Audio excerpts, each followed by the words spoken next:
It began in healthy-looking pigs, months, perhaps years ago. A new coronavirus spread silently within herds. Gradually, farmers started getting sick. Infected people got a respiratory illness with symptoms ranging from mild flu-like signs to severe pneumonia. The sickest required intensive care. Many died. At first, the spread was limited to those with close contacts, healthcare personnel, co-workers, and families. But now it's spreading rapidly throughout local communities. International travel has turned local epidemics into a pandemic spanning the globe. Just 3 months ago, CAPS started in South America, but has now reached several countries with more than 30,000 cases and nearly 2,000 deaths. Continuing our coverage of the newly discovered CAPS disease and the scope of its deadly outbreaks, there are now more than 30,000 reported cases.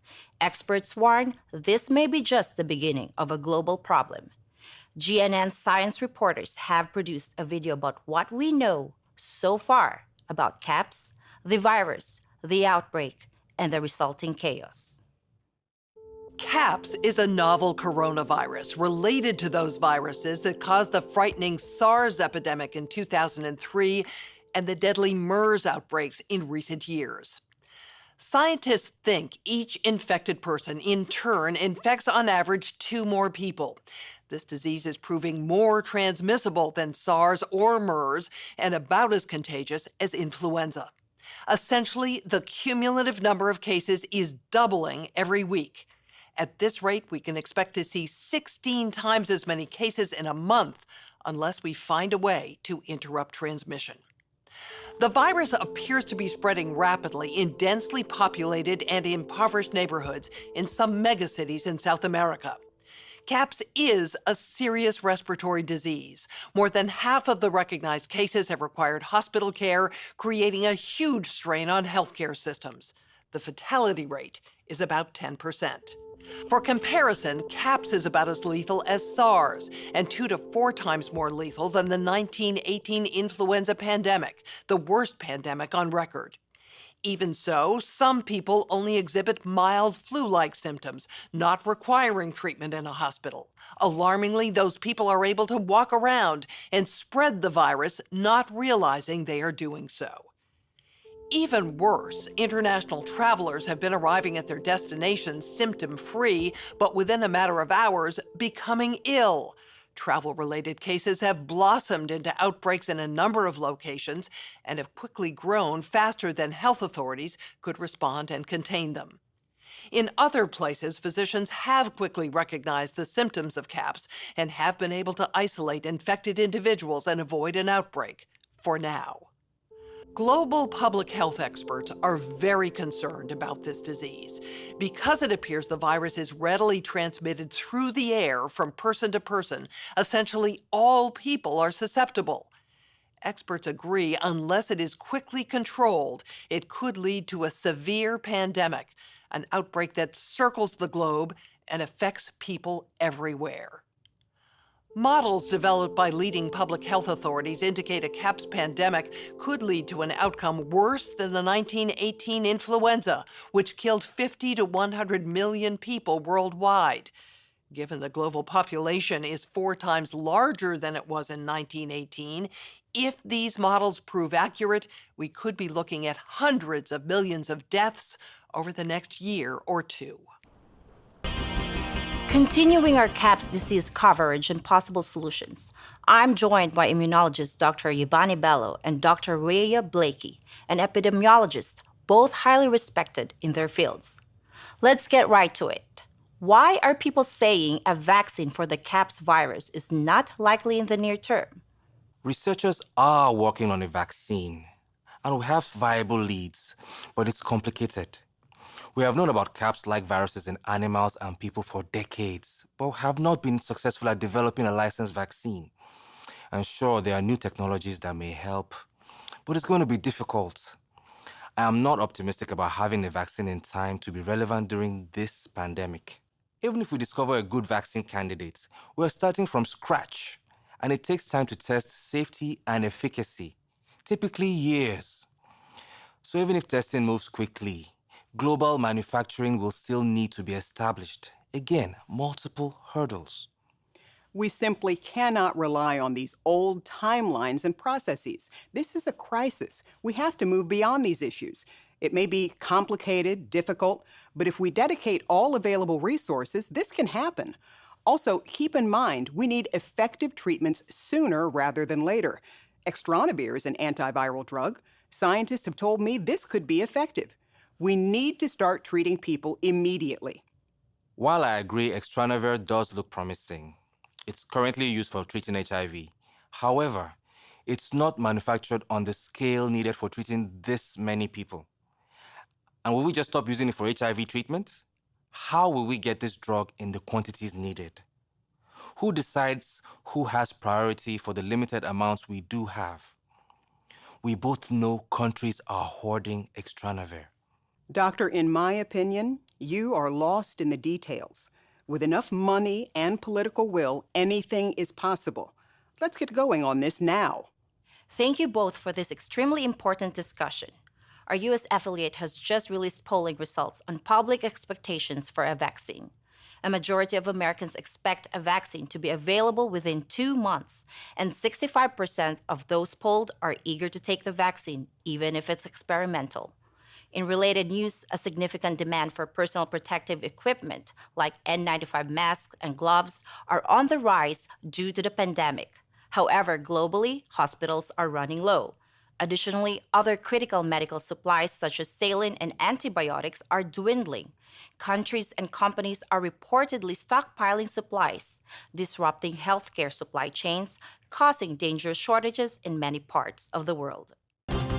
In addition to global public health crisis, CAPS is creating havoc with the trade and travel industries. The frightening public health toll of CAPS continues to mount.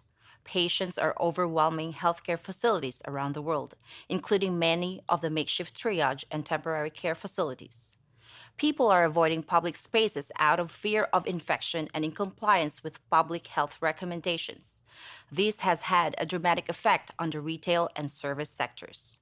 Businesses of all kinds are struggling to operate, let alone provide basic services as their workers have fallen sick or refuse to come to work.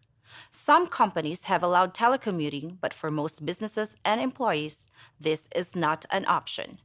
Public health agencies have issued travel advisories, while some countries have banned travel from the worst affected areas. As a result, the travel sector is taking a huge hit. Travel bookings are down 45%, and many flights have been canceled. A ripple effect is racing through the service sector. Governments that rely on travel and tourism as a large part of their economies are being hit particularly hard. Consumer confidence has fallen dramatically, and people are delaying or canceling discretionary purchases. As a result, manufacturers are scaling back production on many goods. On the other hand, staples like food and medicine are being hoarded. Mandated border closures and trade restrictions are creating severe localized shortages. The Purchasing Managers' Index suffered its sharpest decline in 50 years, a leading indicator that markets are preparing for a prolonged period of economic disruption. In some regions, politicians are adding to the noise and confusion through social media. Ban all goods and travel from infected countries, and boycott companies that spread disease are common Twitter refrains often led by public figures. It's safe to say we face a tough dilemma. The movement of people may facilitate the spread of CAPS, but interruptions to travel and trade may have economic consequences that are just as bad. The response to the CAPS pandemic is now the most expensive international emergency ever. Political leaders around the globe are faced with many impossible dilemmas, including financial. We have 2 guests today to discuss the bottom line of catastrophic response. First up is economist Dave Gamble. Are we out of money? The best way to answer that is no, we are not out of money. Yet. But the fact is we are trending in a dangerous direction and something needs to change. You have been quite vocal about that and generated some controversy along the way. Well, look, you know me. I try to avoid controversy. But come on, common sense says it shouldn't be controversial to suggest our response should prioritize both lives and livelihoods. Absolutely, we need to save lives. We all know someone who's been affected by CAPS. But we literally cannot afford a heavy-handed response that suffocates our economy. Pragmatism is a wise choice. I mean, what exactly are the risks and benefits of slowing air travel, of staying home from work, closing schools, disrupting supply chains, interfering with our reliable channels of communication and news? Sure, some of these steps can help slow CAPS, but often only marginally and with serious costs. When this is all over, some families, some cities will have suffered more from our interventions than from CAPS. No question, there is a lot of suffering. Let me welcome Dr. Juan Perez to this discussion. Is Dr. Gamble wrong? Actually, in a way, we agree. Responders, whether international organizations, governments, or even employers and families, each are weighing risks and benefits. And there is not a one-size-fits-all approach, as there are different appetites for risk. What I will say, in my mind, our response should aim to protect every life we can. Of course it should be. But let's be frank, letting the global economy slow to a halt puts lives at risk. Yes, but there does need to be a balance. Okay, you both agree balance is paramount. Theoretically, that's an easy choice. But leaders are now faced with very real and very tough decisions. Just last week, traditional sources for emergency funding had exceeded their limits. As new mechanisms are being discussed, there is consideration as whether funds should primarily support health emergency response or prop up economies. Precisely. And we do need these funds sooner rather than later. Funding shortfalls are putting lives at risk and extending this devastating crisis. Again, we seem to agree. We cannot shortchange the health response, but I suspect we disagree when I suggest that some of these funds are best used to save jobs and critical industries. National leaders certainly have this on top of their minds during the ongoing debates. Look, I am not an economist or a politician for that matter, but as a physician, I am comfortable saying that our health response to CAPS cannot afford to wait for an incredibly complex debate about what sounds to me like history's most expensive economic bailout. Thank you both, and we will be watching and listening for the outcome of these vital discussions. And certainly, the market is eagerly watching for any signs of hope.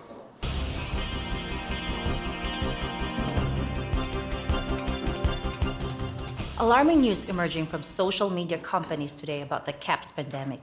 Twitter and Facebook are reporting they've identified and deleted a disturbing number of accounts dedicated to spreading disinformation about the outbreak. For more on this, we go to our correspondent, Catalina Parks. Chen, these accounts were created by several state-sponsored groups intending to sow political discord, and some individuals are seemingly seeking to gain financial advantages.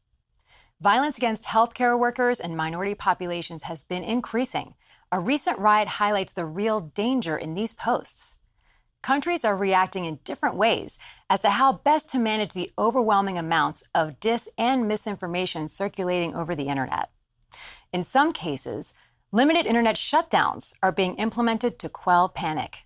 Thank you, Catalina. For more on this, we are joined by experts on crisis communications and social media, Kevin McAleese and Sarah Lee.